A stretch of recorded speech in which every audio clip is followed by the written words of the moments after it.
അംഗീകാരമില്ലാത്ത വിദ്യാഭ്യാസ സ്ഥാപനങ്ങളിൽ പ്രവേശനം നേടരുത് എന്ന മുന്നറിയിപ്പുമായി സൗദി വിദ്യാഭ്യാസ മന്ത്രാലയം. രാജ്യത്തെ അംഗീകൃത സ്ഥാപനങ്ങളുടെ വിശദാംശങ്ങൾ മന്ത്രാലയത്തിന്റെ ഔദ്യോഗിക ചാനലുകളിൽ ലഭ്യമാക്കിയതായും മന്ത്രാലയം വെളിപ്പെടുത്തി.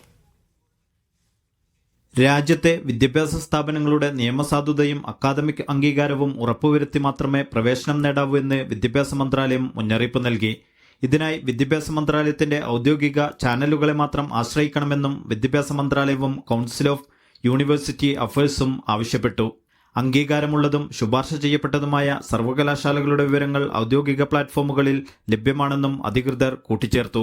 വിദ്യാഭ്യാസ മേഖലയിലെ നിയമങ്ങളും ചട്ടങ്ങളും എല്ലാ സ്ഥാപനങ്ങളും പാലിക്കുന്നുണ്ടെന്ന് ഉറപ്പാക്കുവാനും വിദ്യാർത്ഥികളുടെയും രക്ഷിതാക്കളുടെയും അവകാശങ്ങൾ സംരക്ഷിക്കുന്നതിനും ലക്ഷ്യമിട്ടാണ് പുതിയ നീക്കം. ആവശ്യമായ നടപടികൾ പൂർത്തിയാക്കാതെയും ബന്ധപ്പെട്ട അധികാരികളിൽ നിന്ന് ലൈസൻസ് നേടാതെയും വിദേശ സർവകലാശാലകളുമായും വിദ്യാഭ്യാസ സ്ഥാപനങ്ങളുമായും പങ്കാളിത്തമുണ്ടെന്ന് അവകാശപ്പെട്ട് സ്ഥാപനങ്ങൾ പരസ്യം ചെയ്യുന്നത് ശ്രദ്ധയിൽപ്പെട്ടതിനെ തുടർന്നാണ് നിർദ്ദേശം പുറപ്പെടുവിച്ചത്. Naushad Rikkur, media 1, Dammam.